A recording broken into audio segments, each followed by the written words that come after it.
Yeah, so if you want to start off by introducing yourself and then talking about your research, how you started it, and then how you came to be in China and be researching there. Yeah. So I came to China in, was it 2017 or 2018? I think it was the end of 2017.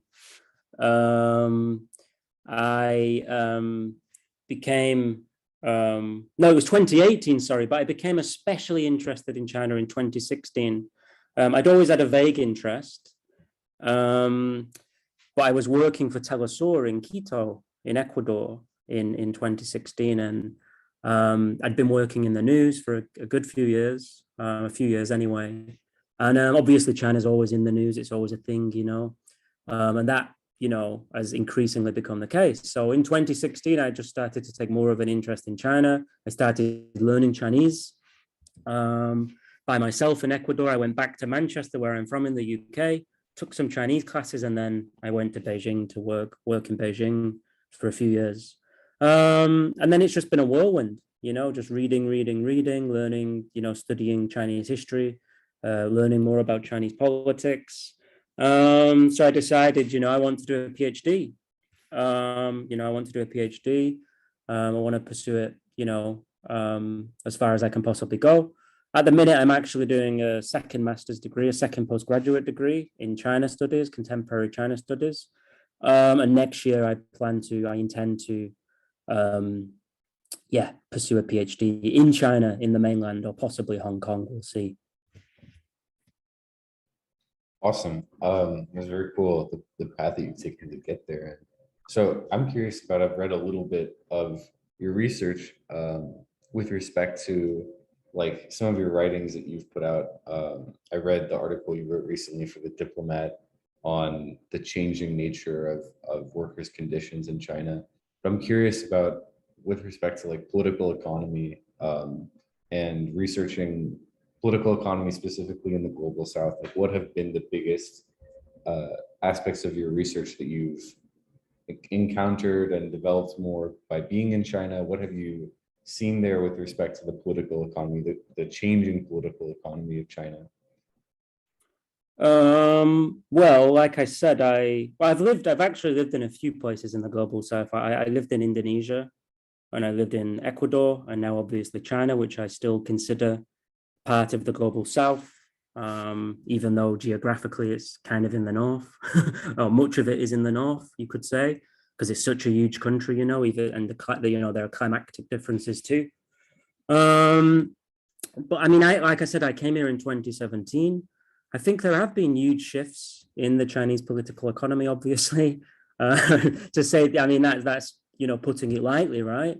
If we go back to the Mao era, of course, and then the reform era, we're talking about a revolution in itself just through that transition. But even during the reform era, there have been huge changes in the 1980s. The economy of China in the 1980s was very different to the economy of China in the 1990s.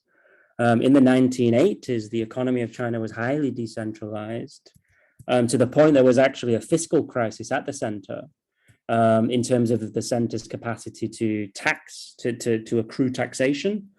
So in the 1990s, there was a what's called fiscal centralization, where the center started to implement policies to accrue finances from the localities. I mean, to understand the Chinese political economy and Chinese politics more generally, you have to understand the divisions and the conflict between the central authorities and the local authorities, between centralization and decentralization.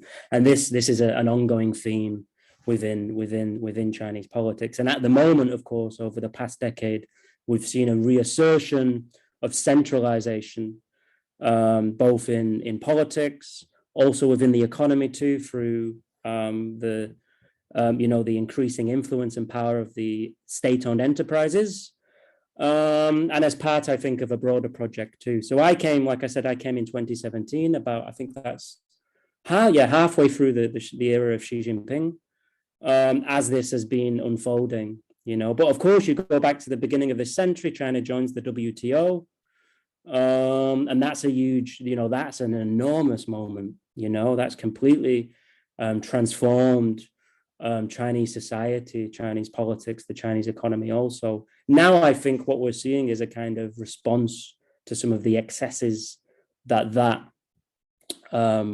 decision to join the WTO caused.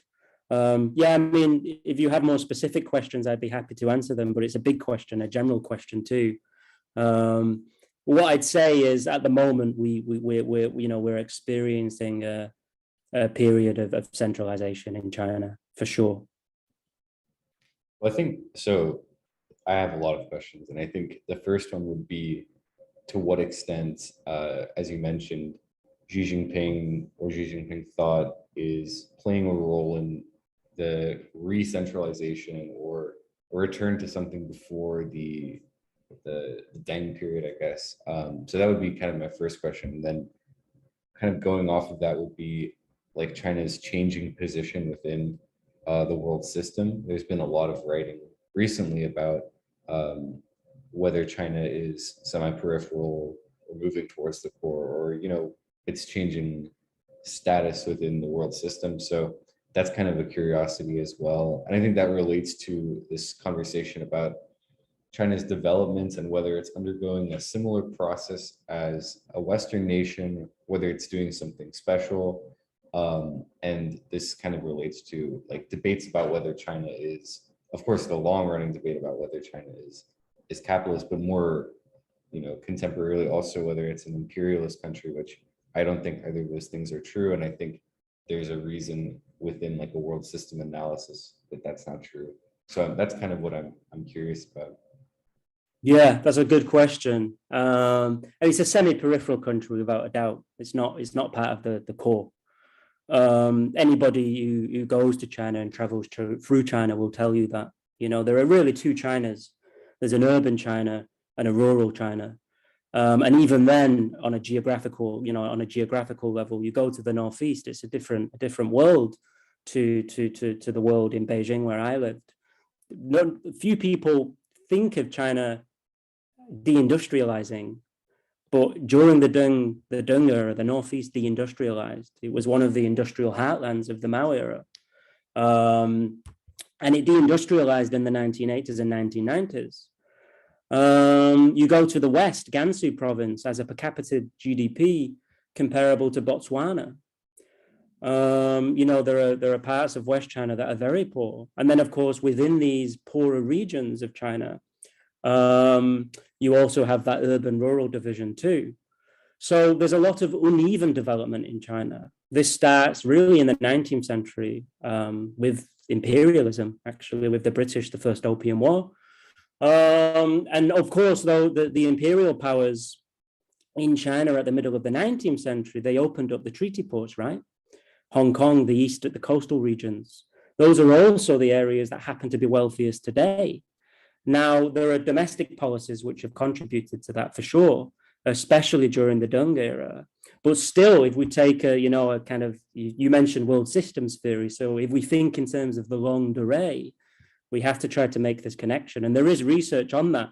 There is research on how imperialism in 19th century China has contributed, has influenced and impacted its development, particularly in the 1980s after the reforms.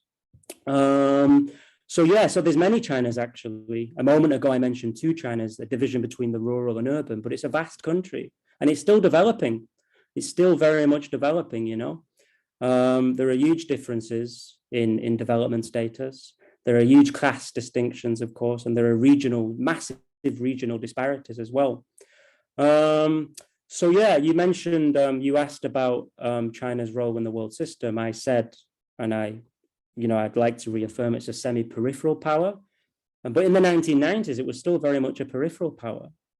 It's moved into the semi-periphery really this century, the beginning of the century, it started to move into the semi-periphery. And what is the semi-periphery? The semi-periphery is a country with a combination of core processes and peripheral processes operating at the same time, right?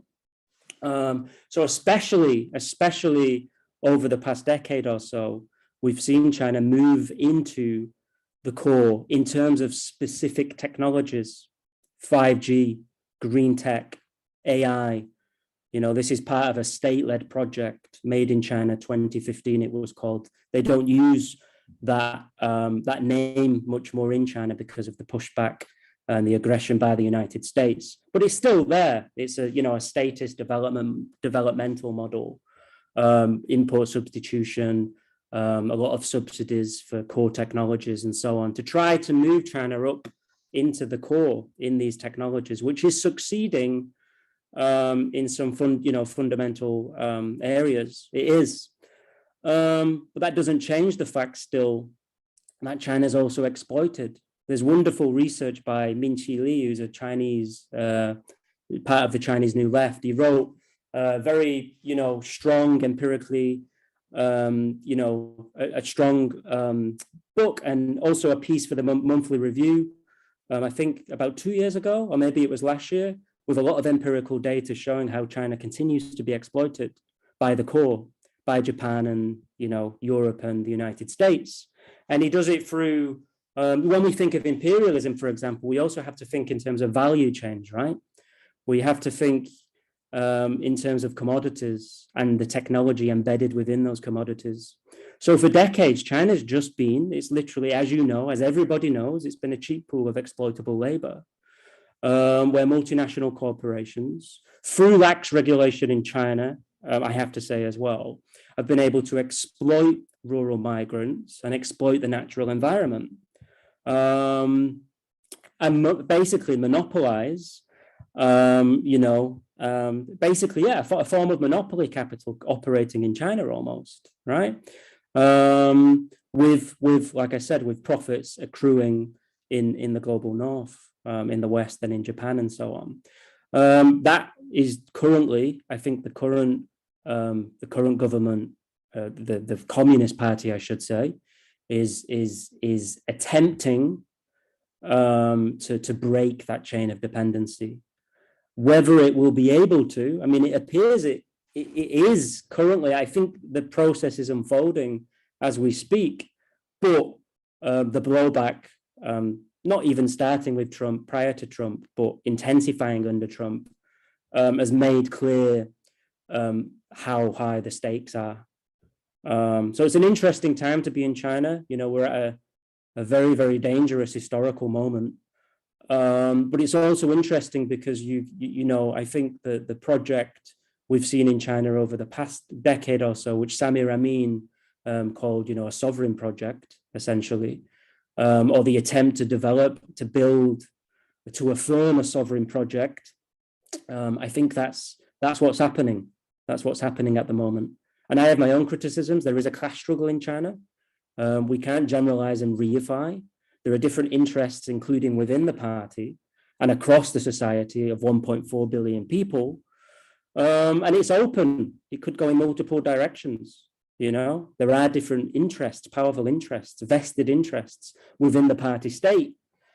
But at the minute, certainly vis-a-vis imperialism, I think we are seeing that attempt to de-link.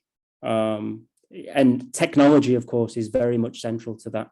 As more recently, over the past year, I'd say, food sovereignty also, food security is becoming a big one, which of course reinvokes the idea of the land. Yeah. Does that answer your question? Yeah, that was a great answer.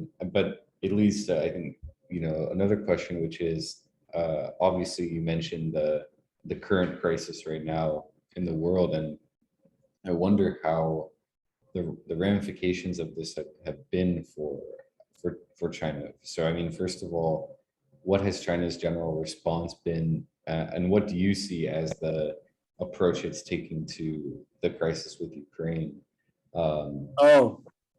And then the next would just be, as you're talking about with respect to delinking, how far along is China with getting out of dollar hegemony, getting out of the U.S. kind of financial structure, and is that potentially, in some of the other conversations our group has had with, like we talked to Professor Radhika Desai, who's written a lot about, pluripolarity and the future of the world, with China as a pole of influence in the world economy.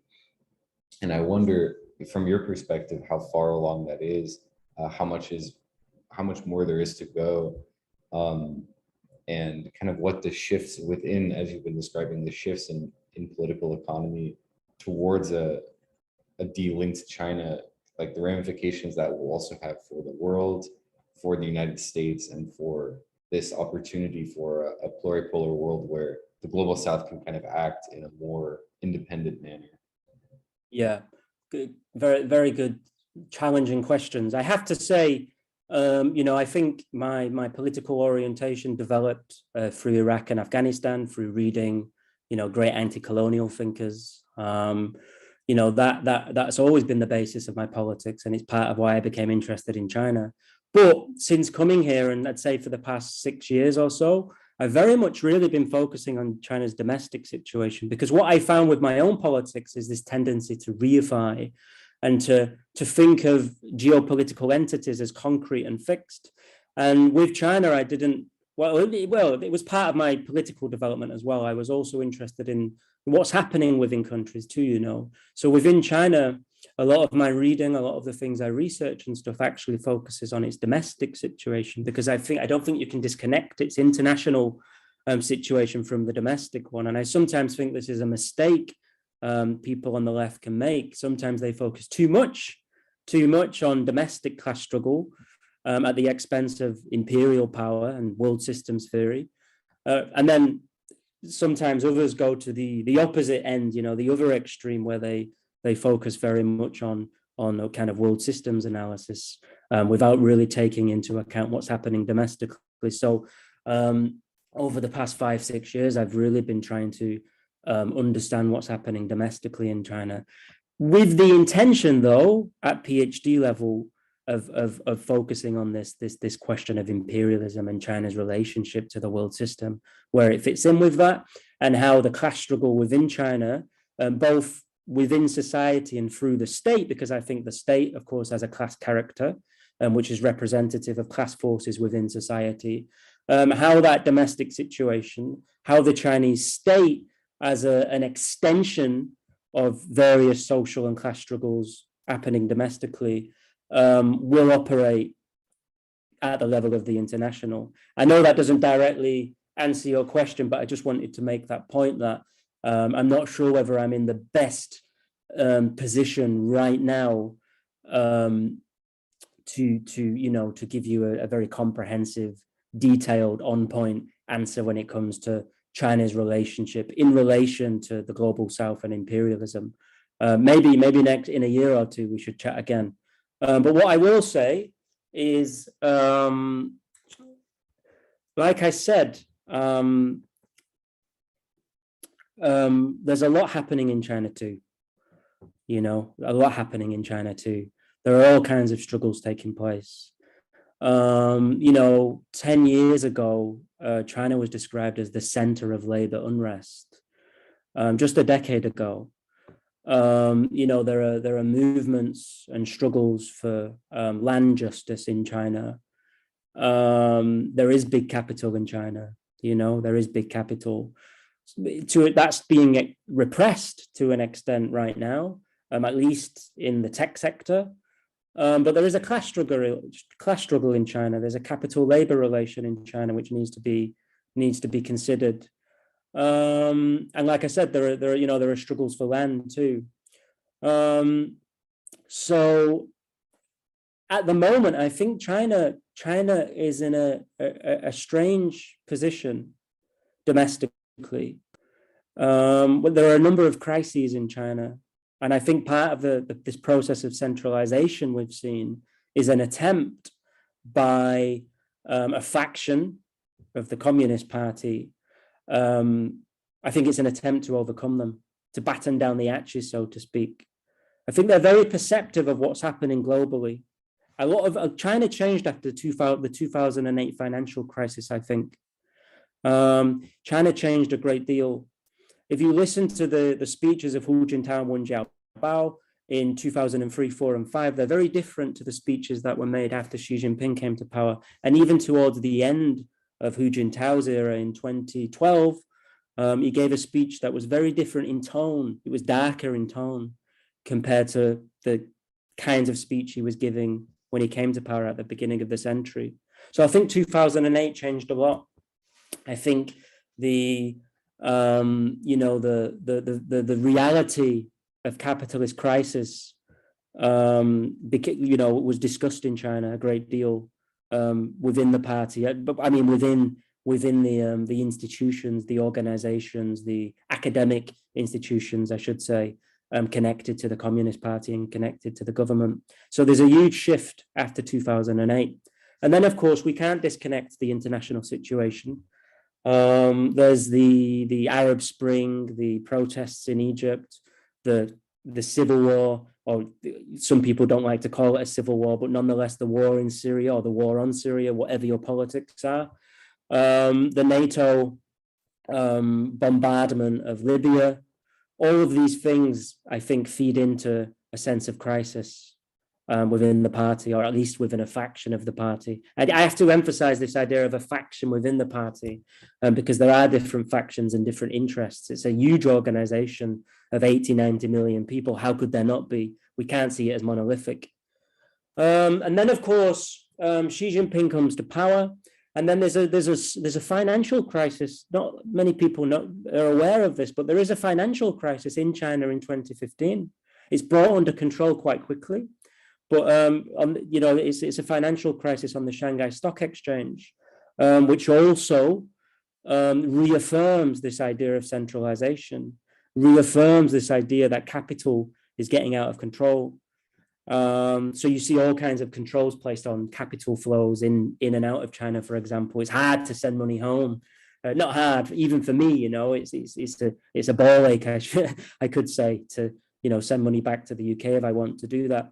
So there are controls on capital leaving the country because, of course, there's a lot of wealth leaving China too during the reform era, which is also considered a risk. So after 2015, we see this intensification of this process of centralization. And then 2017, you know what happened then, right? 2016, Trump is elected. The trade war is launched in 2017. And so we have these mounting risks, this mounting sense of insecurity, this assertion of the need for security. So we see new ideas emerging, not so much new ideas, but you could say evolutions of ideas of security in China. Securitization becomes a big theme. There's actually a set of policies called the Comprehensive National Security Concept, which again is being influenced and impacted by the global situation. And then also, 2017, like I said, the US-China trade war intensifies and evolves into a broader technological war, and clearly now an attempt at containment. And on top of that, last year, then you have this idea of common prosperity emerge. And that's when you start seeing crackdowns and stuff on the tech sector in China, on the financial sector, which has been hit since 2015, since that mini crisis in 2015. So we see all of these new policies emerge just last year. So we have to understand this situation, and we also have to understand that this is not just happening internationally. There are also problems in China too. Like I said, inequality of income, inequality of wealth, the rural-urban divide, various struggles, like I said, as particularly labor struggles and land struggles in China. All of this also is feeding into a sense of crisis. And now, of course, you have a demographic crisis too. One of the big positives, if you're looking at the Mao era, even from the perspective of a capitalist, one of the big positives that came out of it in 1980 was all of a sudden you had a very, very young labor force. Why did you have a young labor force? Because after 1949, life expectancy almost doubles in China. Infant mortality is dramatically reduced. So at the beginning of the reforms, you have a very young population, in their physical prime, who are able to work. That's finished. China has an older population now. It does have a demographic crisis, and this also feeds into this sense of crisis. And then, of course, sorry, I didn't even mention the pandemic. the pandemic, of course, and how that's feeding into this broader crisis of capitalism. And who knows what's coming next? Now we have Ukraine. You mentioned Ukraine, sorry. That's difficult to say. It's difficult to say. I mean, there's a tendency, I think, at the moment to lump Russia and China together. American officials are doing this. The liberal intelligentsia loves to do this. The media love to do this. And of course, even some parts of the left love to do this. I think it's a bit more complicated than that. I think, obviously, China and Russia share historical grievances. They share a huge border. They have different political systems. You know, anybody who wants to define both as authoritarian, if you want to do that, that's fine, but it doesn't explain anything. That doesn't tell you anything about the Chinese political system. I don't know much about, honestly, I don't know too much about the Russian political system, but it is a very reductive concept and term. So they have two very different systems, and I think they have different interests. You know, in many ways, I think the US has pushed them closer together, but I do think they have divergent interests. And I don't think it's in China's interests. I don't think this intervention or invasion, this war in Ukraine, is in China's interests at all. I mean, just on a material level, it's not. You know, in terms of food security, it's not. You know, grain prices, and obviously the impact it's going to have on global economic stability. So I mean, I think if you here though in China, I think there is a clear pro Russia sentiment on social media and also in state media too. But I wonder though, I question whether that's more about being pro Russia or more about framing it through NATO and through the US. I think it's likely the latter of the two. Does that answer your question? Yeah, no, it definitely does, and it seems like more likely as well, like the reaction of being against the U.S. and having that similar position with respect to the situation in Russia. But I wonder also to ask you about you mentioned you know the stock market and the stock market crisis in China, and we're seeing, you know, more recently, and you talked about this as well on your Twitter a little bit, of recent fluctuations within the Chinese stock market, recent changes within Xi Jinping's policy towards markets and towards you know, the stock market as a whole. So I wonder if you can explain that a little bit, because I don't follow China as closely, and I was sort of confused to see this the Western press kind of talking about this and seemingly in a very wrong manner. So I wonder what actually happened and what the change in policy was. Yeah. I'm not an economist, so let me just say that. Maybe that's a good thing though, because a lot of economists are so reductive as well in their own analysis, you know. But I'm not an economist by any stretch of the imagination. I am preoccupied with political economy now, after going through some years of being lost in a kind of identitarian universe, you could say. And you know, I think that, you know, the power of a political economy approach is that it takes materialism into account, right? And that I think is really important, just as a tool of analysis, you know. But I mean, it's interesting, and again, I think there are divisions within the party, and I think we've seen them over the past week or two. The two sessions just passed in China. I'm not sure, maybe I'm not sure if your listeners or yourself know what the two sessions is, but it's an annual kind of party / government conference event, a big event, where, you know, different delegates and officials come together from across the country, including local officials, central officials, to discuss, debate, and hash out policies for the new year, and also to reflect on the past year. And historically, at the two sessions, a growth target has been established and set for the coming year, right? I think for the past couple of years, that's not happened. Probably because of the coronavirus and the crisis that caused, but also I thought, and I still think to an extent, I know there's a faction within the party who believes this, because it's it's literally, it's discussed quite a lot in China, the idea, the need for more balanced growth, which means lower growth. Because high growth in China means, as meant over the past few decades, especially since 2008, stimulus, which in practice has resulted in infrastructure building, the development of infrastructure, highly carbon intensive, of course. So under Hu Jintao and Wen Jiabao, there was a lot of talk of balanced development, rebalancing growth away from this addiction to high growth and pro-infrastructure, kind of development model. And under Xi Jinping too, that has been maintained. But at the two sessions, which has just passed, a relatively high growth rate was set at 5.5%.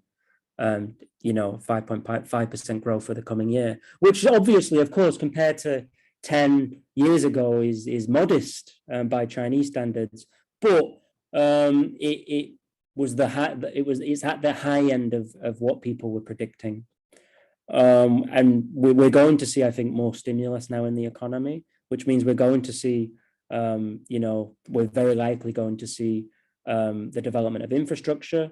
And it does seem to contradict a lot of the messaging, even last year with Common Prosperity, a lot of the messaging that's come out of Beijing. So I don't have a clear answer as to why this is the case. Of course, the international situation is feeding into it, though. The situation in Ukraine hasn't helped. The pandemic isn't helping. I just came out of lockdown. I was in lockdown for 2 weeks in my home in China. People in the UK, they're almost living in an alternate reality, and this is obviously going to drag on the economy. And then I do think there is some foresight as well. I do think we're obviously in a longer crisis, and I think at least the party elite, the Politburo, the powerful people in the party, and many of the think tanks too. Many thinkers in China are aware of this. So I don't have a clear answer to your question, but I was kind of surprised by that high growth rate, and that does suggest that some of the messaging and policies that were unleashed, you could say, last year, that gave a lot of people hope for an intensification in the attempt to rebalance China's economy, to put it on a more sustainable footing, to deal concretely with some of these distortions that have emerged over the past 4 decades, and many of the inequalities that have come out of that. We didn't hear much about Common Prosperity at the 2 sessions, and we haven't really much over the past couple of months, which is surprising. But again, I guess you could argue that there's always going to be adjustments and readjustments in China, dependent on strategy, dependent on what's happening in the world and the state of equilibrium within China itself. So I assume it's a strategic move, and I'm sure it will change again at some point. But the question I have then is, if we're in a crisis, if we're in a longer crisis, and if this is the response whenever the crisis becomes more visible, more present, more threatening, then how will it be possible to truly reinvent the Chinese economy, which is what a lot of people think is necessary, including people within China? That's a great perspective on that, and I wondered about that too, and what exactly that looks like. And the two kind of questions that I have remaining, I guess the first one to take a domestic look, and then the next take more of a foreign look with respect to that question. But the first is on the subject of how, as you're saying, how much prosperity still factors into the goals of the party. And I know that there's been a lot recently about China's crusade against poverty and absolute poverty. And I wonder, from being there within China and studying it, I wonder the effects you've seen of this campaign against poverty, what the progress has been, and how it potentially attests to something different being done within China in terms of a different style of development. So I'm more curious about that personally, and how far the government has gone to abolish extreme poverty. Well, it's gone very far, hasn't it, in abolishing extreme poverty? I mean, the figures are staggering, and even critics of China find it difficult to argue against that, right? I have read criticisms of the fact that hundreds of millions of people are no longer in poverty today in China compared to the 1980s, but I mean, there are criticisms out there, but they tend to deal more with nuances. I mean, generally speaking, it's broadly considered, to be a huge success story. I mean, I don't think I'm the person to ask this question if you want, nuances and details and stuff. I've recently become very preoccupied with the land question in China.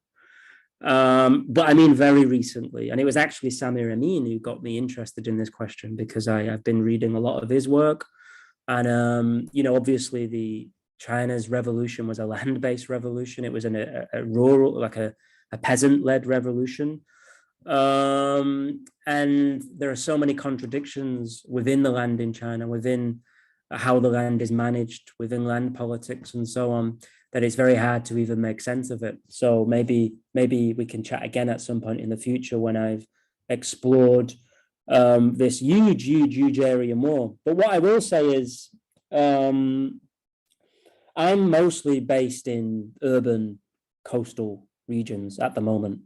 I've done some traveling in China, but then the coronavirus actually has kind of limited that over the past couple of years, to be honest. I've been to the Northeast though, which was, like I said, that was one of the center of the proletariat, you could say, during the Mao era. Today it's struggling economically, it's deindustrialized in many ways. I think a lot needs to be done there. You might compare it to some of the, in the US, what do you call it? The Rust Belt. Some people call it the Chinese Rust Belt. So that there are social problems there and so on, which you may not find in many other parts of China due to those legacies of reform. I'm not sure what the particular policies are. I'm sure there are policies to attempt to solve this social crisis in the Northeast. But we also have to, that's my point, we also have to recognize how big China is and how it's governed differently across space. Like, different regions almost have, I don't want to say they have different political systems, because that would be a stretch. But there are huge distinctions and differences across regions in China, and there are different political economies. In Mongolia, for example, is a coal-based economy, which means, there are hundreds of thousands, if not millions of jobs tied in with the coal sector, heavy industry. Now you go to where I am in Suzhou, which is close to Shanghai, and it's a service sector economy. And Shanghai and Beijing are massively service sector. They are the definition of service sector economies. And then, of course, there are agrarian economies too. There are agricultural economies. China still has, despite all of its urbanization, still has a huge agricultural sector. And of course, there are different types of poverty built into these different political economies. So Beijing, for example, is, in terms of per capita GDP, is one of China's wealthier areas. But there's still some forms of poverty there. I was actually living in a hutong, which is like a traditional Beijing neighborhood, a quite unique place to live. You only find them in Beijing. And, my next door neighbor, I would describe as in relative poverty, in terms of the living life quality and so on.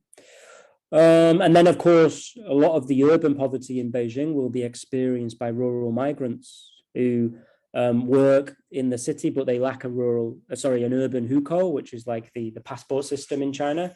Therefore, they're denied certain key rights in social welfare and so on. So the urban-rural divide is huge, but there have been big reforms in the hukou system too over the past decade or so. But it depends where you are. Again, in Beijing, they're very strict. In Shanghai, they're very strict. But maybe in some smaller Chinese cities, they're more open to rural migrants moving there and establishing a life there. So I'm sorry, I know that doesn't answer your question at all. I think it's a difficult one to answer just because of the size and the scale and the differences within China and how it's governed and managed and so on. And the uneven development, I'd say. It's not a wealthy urban economy. That's not China. You can't think of it in any, in a unitary way.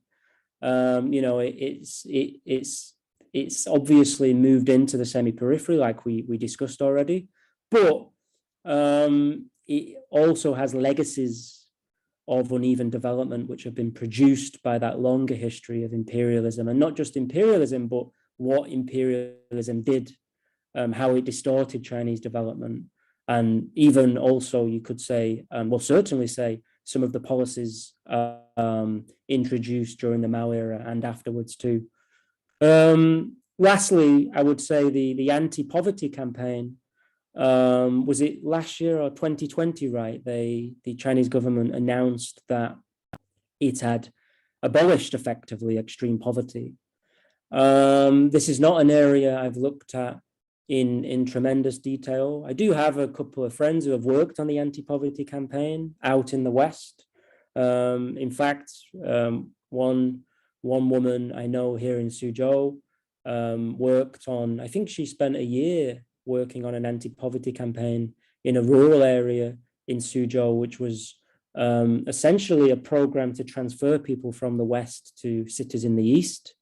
They had some kind of exchange where they can, access urban environments, be provided with a job and so on. It's very multifaceted. There's all kinds of programs. When you think of the anti-poverty campaign, people tend to think of it in monolithic terms, but there's all kinds of initiatives and solutions and programs happening at a very local level too.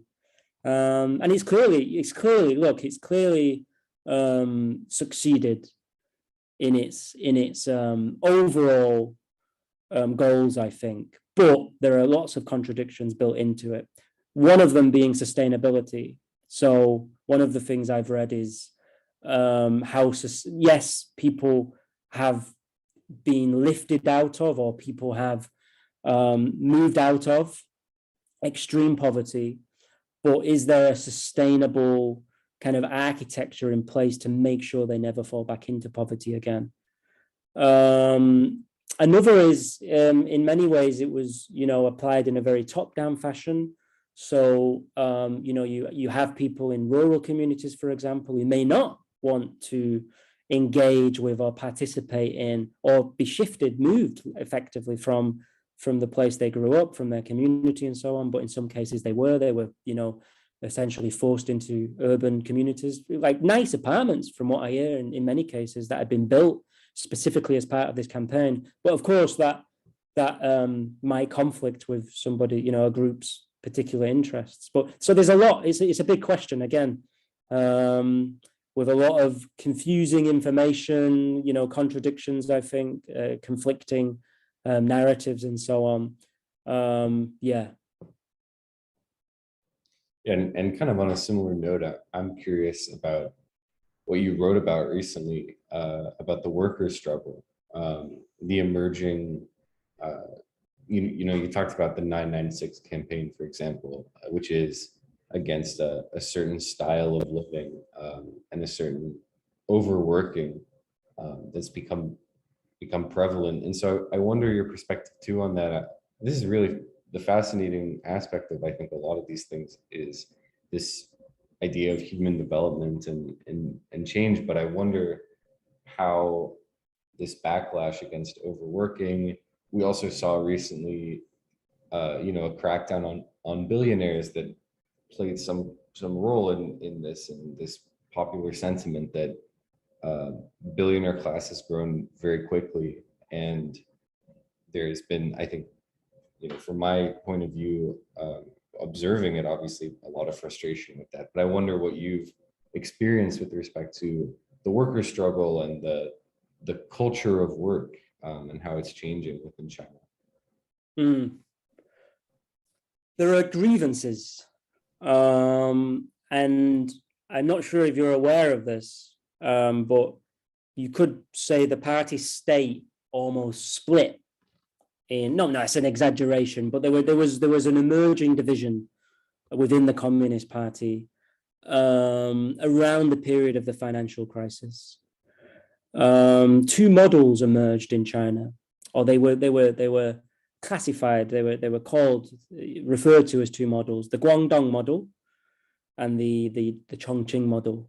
A Chongqing model being led by Bo Xilai, who was, of course, taken out in the anti-corruption campaign, the biggest figure, or at least the most high-profile figure to be taken out in that campaign. And these two models spoke to two very different social groups that had emerged in Chinese society through the reforms. Guangdong, of course, is on the coast. I think it is the wealthiest region of China. It must be. And of course, it's the home of the reforms. It's where the reforms first started, right? In Shenzhen, around that area. So the quality of life in Guangdong, if you're, in some of these big cities in Guangdong, if you're born there, is higher. If you have an urban eco, especially, is higher than it would be in some of the inland regions, of course, much higher. So there is research on this about the class character of the Guangdong model. I'll send you a paper that I think a lot of people should read, because it really does bring into sharp focus the cleavages as well, within the party and within the people, within the people as well, within the Chinese population, that have occurred and intensified due to decades of reform and opening. So Chongqing, of course, is in the west, far away from the coast, very much an inland province. And up until, I'm still poorer, but up until more recently, very recently, was significantly poorer, a different political economy, with different industries and so on. So whereas Guangdong you could say, is a lot more integrated into global finance capital, or has been historically, whereas it's been a lot more integrated in global commodity and value chains. A lot of the multinationals, of course, Foxconn being a big one, and a highly controversial one, but also a lot of the textile brands and stuff we wear not in China also, actually, but across the world, have set up shop there in the 1980s, right? In the 1990s, especially the 1990s. So Guangdong has a different experience, you could say, of the reforms compared to, a poorer part of the country in the West, England, like Chongqing and its surrounding regions. And so when Bo Xilai came to power, he also spoke of common prosperity. So common prosperity actually is a Mao era term, right? And it's always existed within China on some level, but it became a big thing around this period. The cake debate, it was called. The cake debate being the Guangdong, I forget the name of the provincial secretary, the party secretary of Guangdong, but at the time he said, the cake, we just need to grow the cake. We don't need to worry about dividing it. Yeah. Bo Xilai said, no, we need to, the cake has grown too big. Now we need to cut the cake and divide it more evenly. But I want to get away from the two figures, these two individuals. I think sometimes we focus too much on these two particular leaders, especially Bo Xilai and especially even Xi Jinping now. I think what was essentially happening there is they were speaking to two groups, the two divergent groups that had experienced reform and opening in two very, very, very different ways. Bo Xilai was articulating a set of grievances around labor, around the hukou system, that spoke to some of the losers of the reform process. Whereas the Guangdong model was more a reaffirmation of reform and opening, and more liberal in many ways, economically speaking. I'd actually forgot what your initial question was. Oh, sorry, it was on the billionaires and these recent developments, right, around workers and stuff. So common prosperity becomes part of the language of the Chongqing model. And like I said, the Chongqing model, it's not about just one particular leader. It's about these broader grievances and this broader anger that had been building in China for decades, and continues to exist. Like I said, there were huge labor strikes in China just a decade ago. There are still labor strikes in China. The delivery drivers I wrote about, there's been an uptick in activism led by delivery drivers in recent years because they're a very visible part of they're just a very visible presence in Chinese society. And of course, they're also economically exploited by big tech capital too.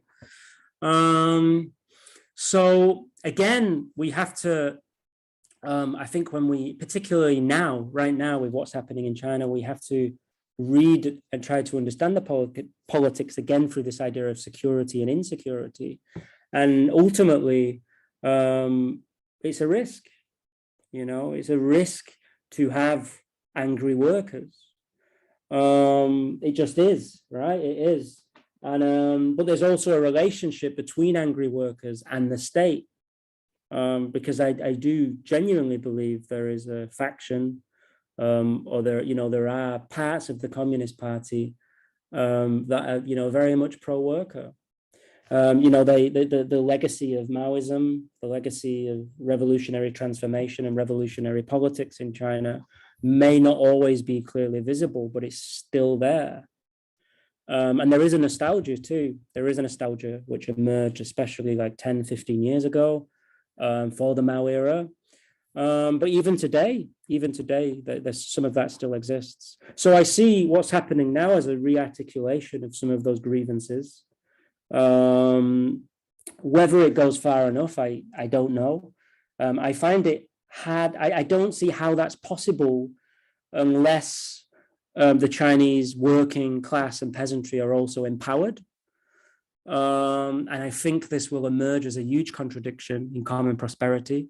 At the moment, you have a faction within the party who I think believe and would, who believe common prosperity is, the correct direction to take. But as you just said, you also have a lot of wealth in China, not just separate from the party, within the party too.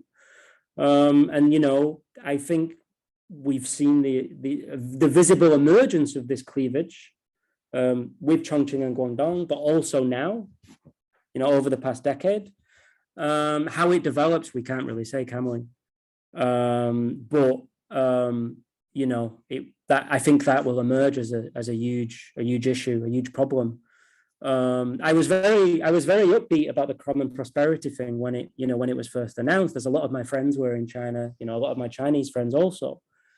But the question is this going to just be something legislated or pushed through in a top-down manner? Or will we see, because China is huge, 1.4 billion people across a continental, a vast, basically, a country that's effectively a continent in many ways. I mean, it's huge. So how do you ensure that it penetrates across space, across regions, across localities, and across class lines? Empowerment, it has to be empowerment, right? And then there may be, I think there are ways to do that within China. I think the system as it currently exists, there are ways to do it. Like, for example, we have, this will be very alien to any American and any European, but there's a neighborhood committee system in China. Every neighborhood has a committee that you can go to with your problems, or they also oversee stuff. They effectively govern as well, but it's at a really hyper-local level, so that the party state penetrates very deeply at the grassroots. That's what I'm saying. So if maybe that, I don't know, maybe that could be a tool to implement stuff at the grassroots. But I mean, I'm not sure. I'm really not sure. But certainly, empowerment and class struggle can't be dismissed. We can't just view common prosperity as a top-down initiative. If it's to really, really, really essentially revolutionize, restructure the economy, right? Restructure the political economy and rebalance it in a more equitable and just direction.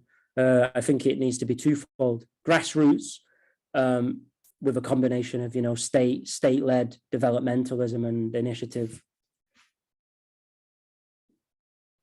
Well, I think that definitely prompts my last question. And just kind of in concluding, wondering what the future of this development model is. And it's so hard to make predictions. Obviously, I'm not asking you to become a fortune teller or anything, but I wonder what you perceive as the future of work culture in China. And that, I mean, that really is the heart of a lot of these questions, is what is the method of work and labor itself. And then on a more perhaps macro scale, like you said, not focusing too much on the foreign aspects of it, but just wondering, perhaps in the short term, what this new crisis makes for China and like the ramifications it could have in the future. But in addition to that, just in the long run of things, what the rise of China, if you want to put it that way, or the continued development of it as a power that can match the United States will have as an effect for the working class within China, for prosperity as a whole, for these initiatives of development and human development in particular. So kind of wondering, I guess, like in a concluding remark, I know it's so hard to make a prediction, but to see what the current status has to bear for this future development, I guess, of this project.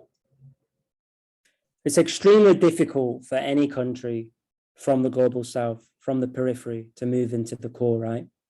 That's why it's the core, right? Because it polices, right? It polices through imperial power, through financial power, economic power, and increasingly through military power. Not increasingly as such, but it would appear the US is moving in that direction right now. It's extremely difficult, even for China. Studying China has made me realize how difficult it is. I don't buy into the rise of China thing. I mean, China has risen, of course, but I don't think its future is predetermined. I think it's in a very difficult position right now. I think the uneven nature of Chinese development is becoming increasingly clear to me. And the reaction from the US with its financial power, as we're seeing in Russia, which is unprecedented. I don't think we've ever seen anything like it. I don't think we've ever seen anything like it. Dollarization, the role of the hegemony of the dollar in the world system. How does China navigate that? I mean, first of all, even though I focused on the domestic situation in China at the moment, I don't disconnect the two ever. In fact, every time I read something on Chinese politics, Chinese society, I'm always trying to connect it to what's happening internationally. And I think it's actually a tragedy that people try to disconnect them. How can you possibly disconnect a domestic situation from the global situation? So my understanding of changes in China over the past decade are very much tied in with that international situation. And I think the next 10 years are going to be really, really, really decisive. The middle income trap, of course, which we hear about a lot, is a possibility for China, right? It's a stark possibility with the state of the demographic crisis and the pushback from the US, but the pushback, especially in technology, right? Because you also we have to, again, I keep going back to the population thing and the size of China, but really the Communist Party is governing a country of 1.4 billion people, again with uneven development across the country, And it's doing so in an international environment that's increasingly hostile to its sovereign project. And I do consider it a sovereign project. So, I mean, it's a big question. I certainly can't predict the future, as you said, but I think it's, yeah, the next 10 years will reveal a lot. The coming years, the next few years even. How far is the party willing to go to really, introduce a broad set of, a broad framework of redistribution? I don't know. It's a tough one. Yeah.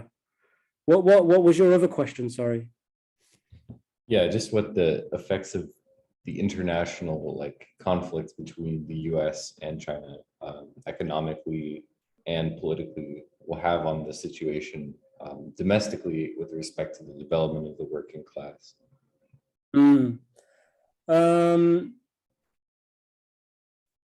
I mean, the Chinese working class is a funny kind of thing. I prefer. I mean, there's not one working class, right? There are many different laboring classes, and I think because of the size and the role of the peasantry too, within China, and rural migrants as well.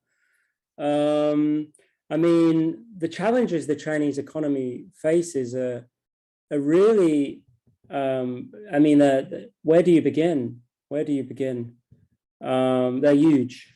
Let's put it that way, and they're structural, and it requires a level of ambition and centralization that we may be seeing, but still, I'm not sure. I'm not sure if it's enough. I'm not sure if the way common prosperity has been framed is enough to tackle the issues China faces.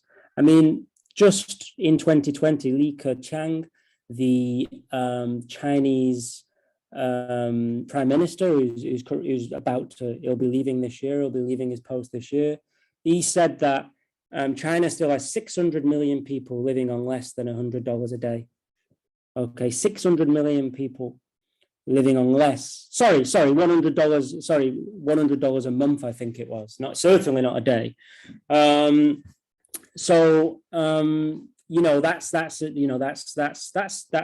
peripheral. That's the peripheral processes within China, right? In a very concrete form. And how do you overcome that? I mean, I don't want to be too gloomy because I think, especially over the past decade or so, I think the reassertion of the state in development. I mean, the state's always been there in China in development, but it's asserted itself in some key ways in the financial sector and in, like I said, in industrialization. So there's a very concerted, centralized effort and attempt at the moment to mobilize resources, to mobilize technology, to mobilize investment, to mobilize human power, labor power, in the direction of answering the question you've just asked. So there is a level of consciousness and there's a level of planning that we just don't have. Well, we don't have planning. You don't have planning where you are now. Your government doesn't plan. My government doesn't plan, right? We know that. There's a level of planning in China I think is a positive. And I think there's a level of ambition too. Thinking dialectically, again, much of it forced through class struggle. And I do think the Chinese state is responsive. I don't think it's completely autonomous and detached from social relations. There is a class character to every state. But I mean, I like the idea. There is some research published quite recently, but it's an ongoing theme within the Chinese state of it being a combination of repressiveness with responsiveness. So it does respond to societal demands too. So, I mean, I think there are tools are there. I think the system is there on some level. I think the legacies are there too. I think the mobilizational capacity of the Chinese state is really impressive. And we saw that very clearly in Wuhan, and since the coronavirus emerged, where the state was able to mobilize and unleash essentially its resources, its power, its tools towards a specific goal. And I've actually written about this for the monthly review. So I'm not sure if you've read that, but there is a mobilizational capacity to the Chinese state, which is unusual and again penetrates the grassroots. So the capacity of the Chinese state to mobilize, people at the community level is very impressive. So we'll see. I guess we'll see. What I do know is American imperialism is clearly intent on a policy of containment, and that is a concern, obviously, a concern not just for China, the Chinese government, and people within China. I think it's a concern for anybody interested in basically just justice in the global South, right?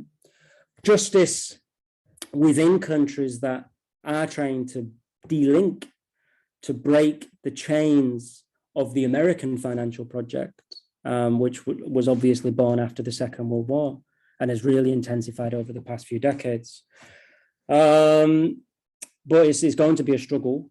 Obviously, I mean, I say a struggle also because the goals of the party are very ambitious. If you listen to what their plans are for 2030, 2035, and 2049, which will be the centenary of the foundation of the People's Republic of China, they're extremely ambitious, and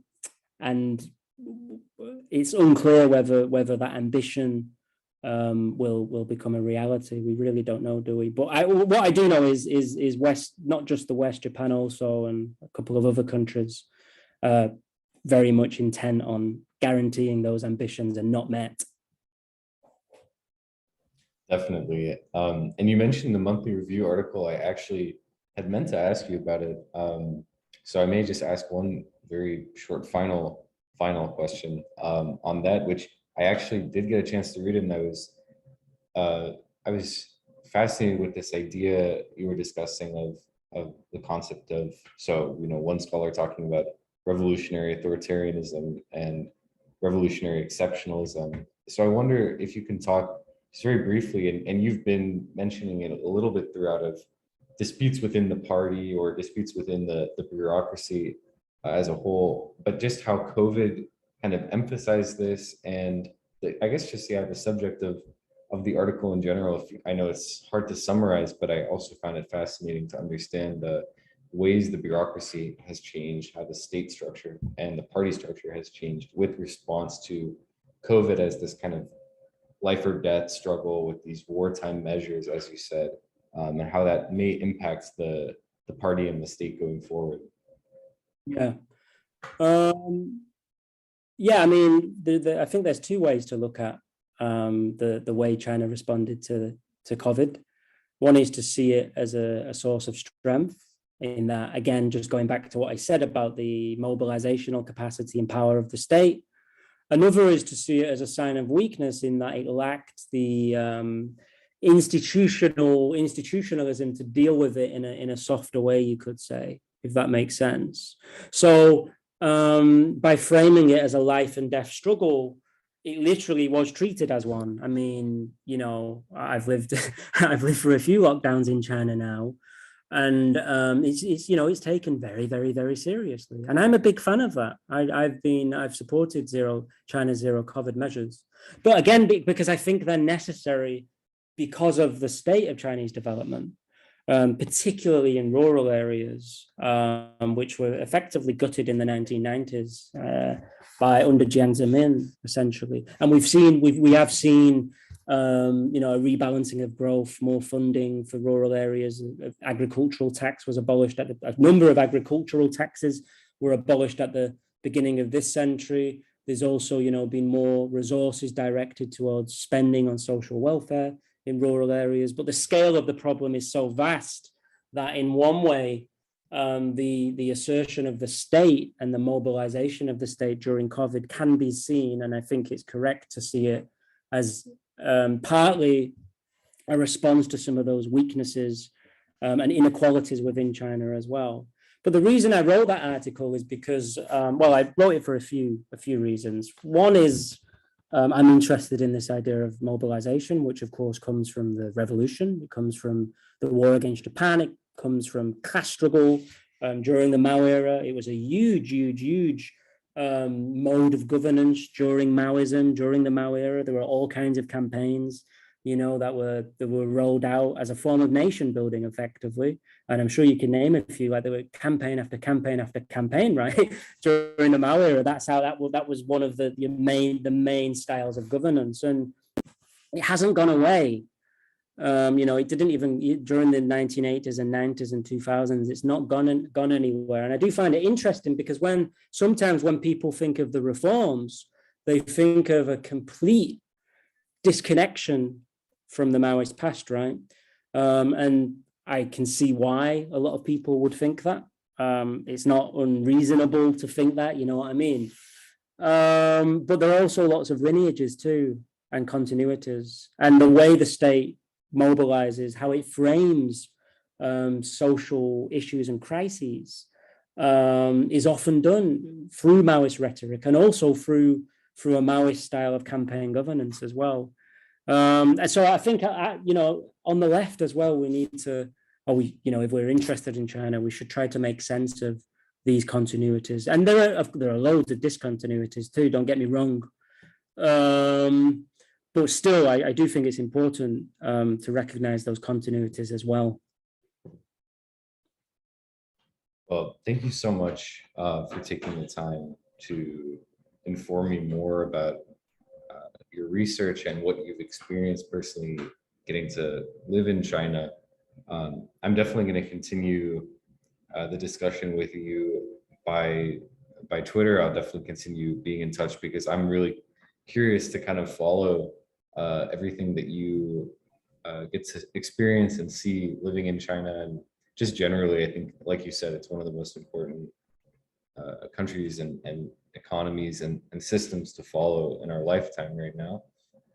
So thank you so much. And I know we can't get to every topic, and some are so large that they're difficult to really even broach, but hopefully, you know, this definitely sparked a lot more interest in me and things I need to go and research and learn more about. So yeah, thank you so much for that.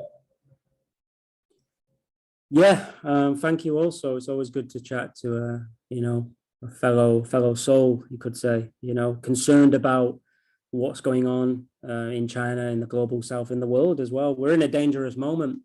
Yeah. We're in a dangerous moment. And, you know, I get that sense here too. I think the Chinese leadership feels they're in a dangerous moment as well. I think they're very much aware of the crisis we're in. And I think on an individual level, many of us feel it too, everywhere at the moment in the world, right? With everything that's happening. Right. So it's always good to, you know, chat to fellow souls, because not everybody is open to talking about imperialism and the world system, right? Exactly, yeah, exactly. So it's always good to meet someone interested in talking about the world system. So yeah, thank you so much and take care. Stay well. Yeah, look after yourself. Bye.